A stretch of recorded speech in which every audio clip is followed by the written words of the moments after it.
One moment. Yes, ma'am.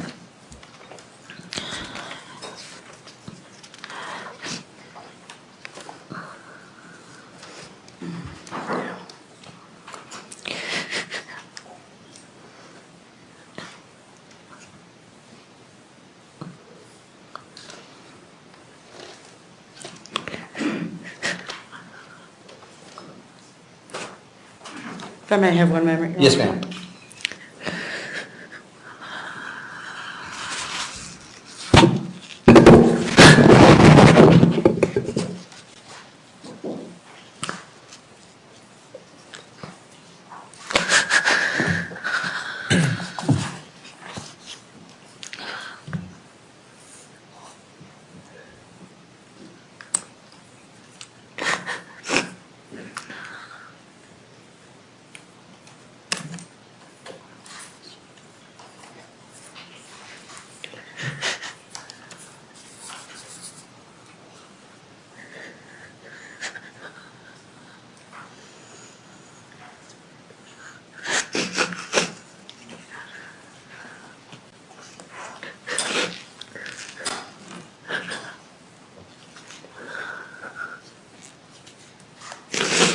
Your Honor, I have no further questions. Ms. Wolfson. Just briefly, Your Honor. Yes, ma'am.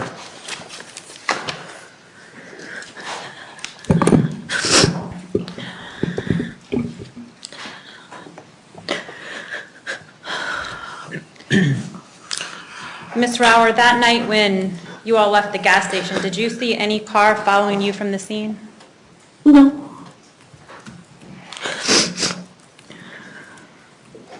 And when you got back to the hotel, did you know where the defendant went when he took Charlie out? No.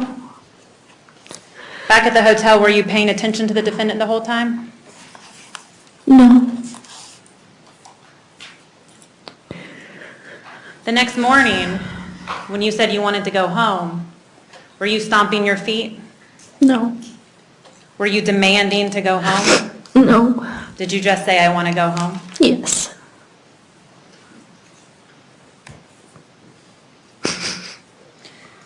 When you were meeting with the detectives, that's Detective Muster and Detective Oliver, and you thought and feared that you may be getting arrested, did that fear cause you to lie? No. Did that fear cause you to exaggerate anything? No. Your Honor, I have no further questions. Your Honor, maybe Yes, ma'am. Call for it.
Again, please.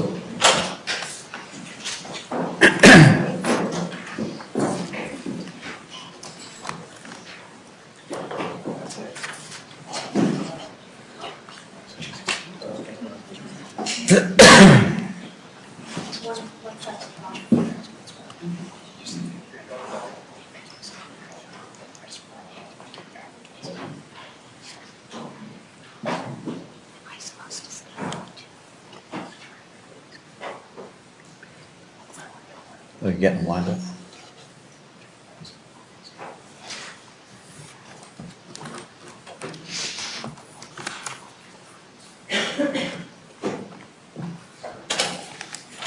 Jurors in the courtroom.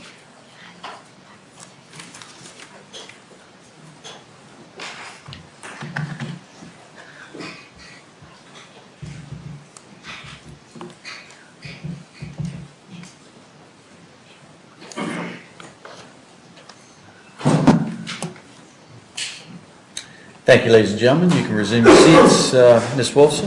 No further questions, Your Honor. All right, and she's subject to recall. Yes, Your Honor. Thank you, Ms. Rauer. You can step down. State's next witness. Sukon Ward.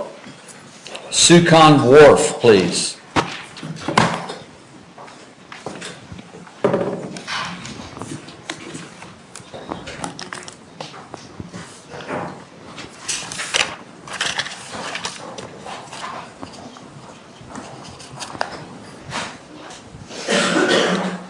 Ma'am, if you'll come to the front for me. And if you'll raise your right hand, the clerk will administer the oath to you. Do you solemnly swear or affirm the testimony you shall give shall be the truth, the whole truth, and nothing but the truth, so help you God? Yes. All right, ma'am, if you'll come right over this way for me and have a seat.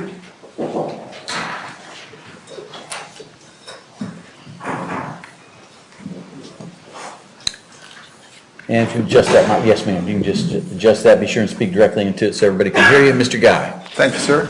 Good afternoon, ma'am. If you please tell the members of the jury your name.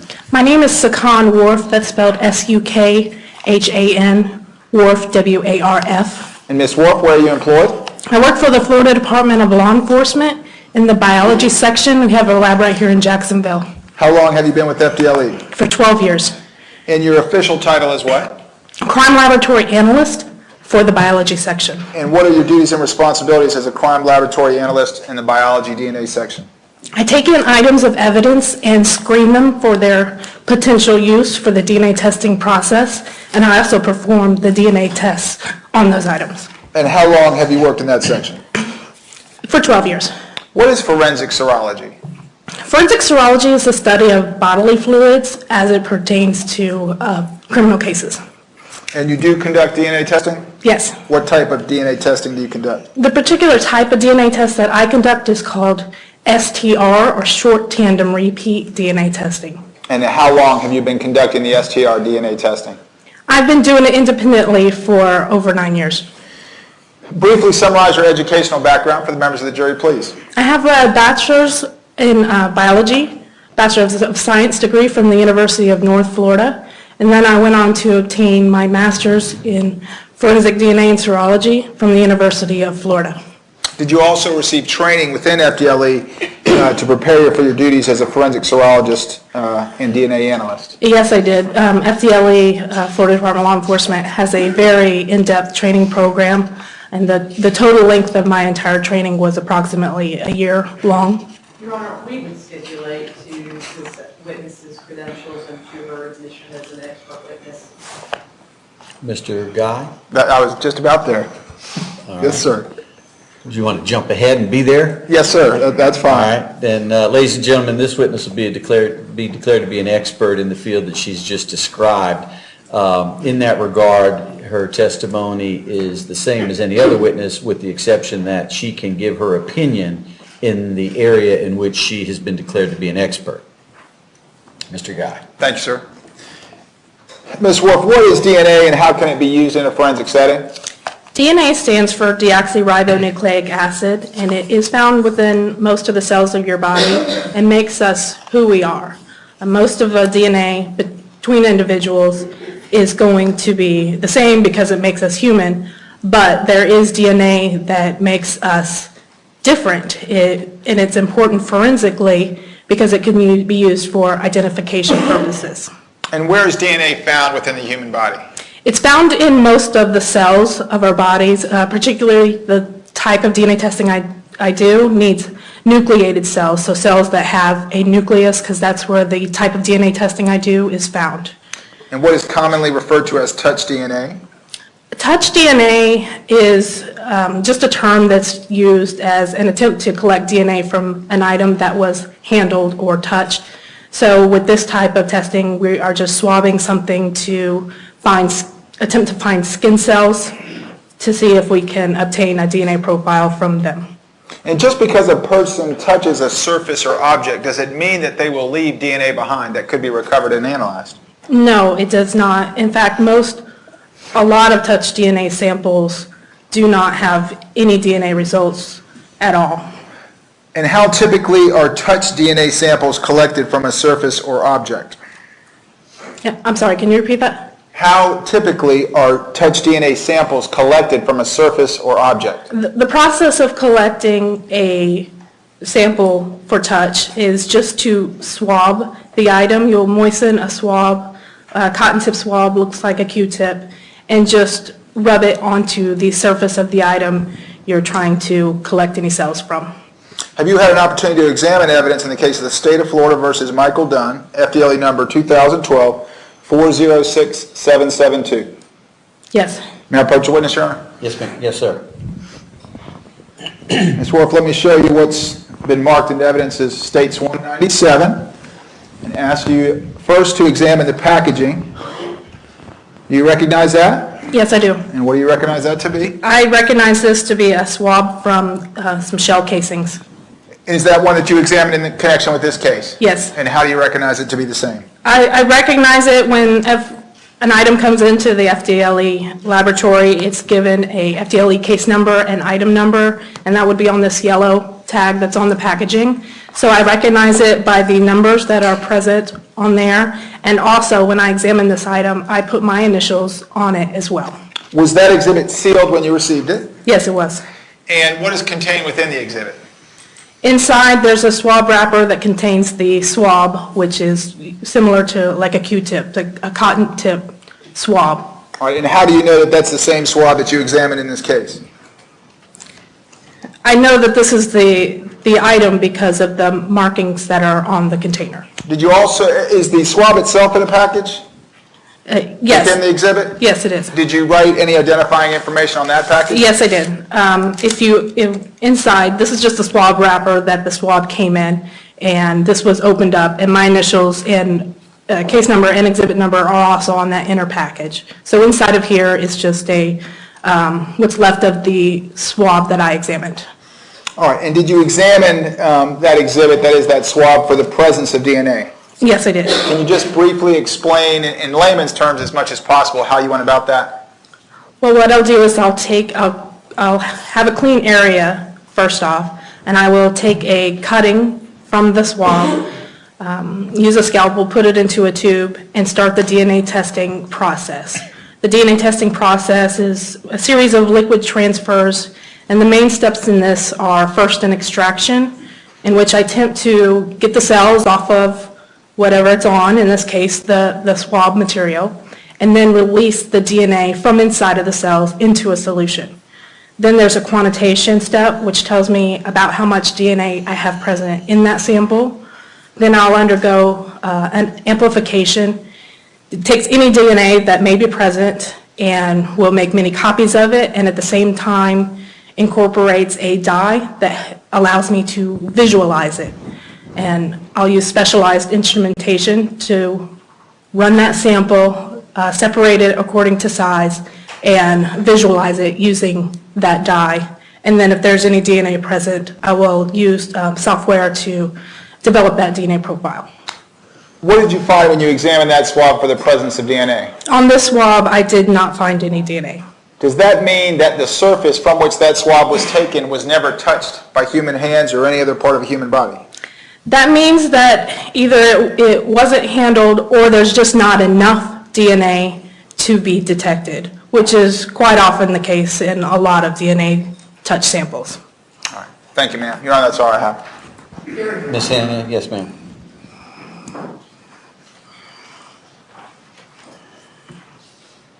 Good afternoon, ma'am. You said that you work for the Florida Department of... You said that you work for the Florida Department of Law Enforcement. You're an analyst that works for the Florida Department of Law Enforcement, correct? Yes. And you said you're in the biology section, is that right? Yes. There's a number of other sections that have other specialties, isn't that correct? That's right. And you work, as the Florida Department of Law Enforcement, you're a law enforcement agency? Yes, it is a law enforcement agency. Okay. And you work directly for other law enforcement agencies or state attorney's offices throughout the state, correct? I do, I am allowed to have correspondence with, I am allowed to ask questions wherever needed to the detectives that submit things or the state attorney who is prosecuting. And ma'am, it's fair to say that one of the reasons you were asked about and you described the packaging and the way it was sealed when you got it is because even in what you do, it's important throughout the process to maintain the integrity of evidence that's collected, correct? Absolutely. Okay. To make sure that what you're processing isn't being tainted or destroyed or lost in some way, correct? Yes. And ma'am, you can only process what you're given, is that right? Yes. You don't go to a scene to collect anything or to observe the crime scene itself, isn't that right? No, I don't. There has to be a level of, the lab is really separate from the investigation itself. I don't have any stake in the investigation. I just do my results and report it. So no, I never am that involved in the investigation. Sure. And if something isn't collected and then submitted to you, then obviously you can't analyze it, correct? Yes. I have nothing further, Your Honor. Anything else? May she be excused? She may. Thank you very much, ma'am. I appreciate you being here. Thank you. Ladies and gentlemen, we're going to take an afternoon break until 3:35, so that'll give you 20 minutes to have a break, and then we will resume. In the meantime, I'll speak to the lawyers about how the rest of the afternoon looks. So don't discuss the case among yourselves. Don't let anybody approach you or anything like that. We'll guard your notes while you're on break. Thank you very much. I see counsel at sidebar without the court report.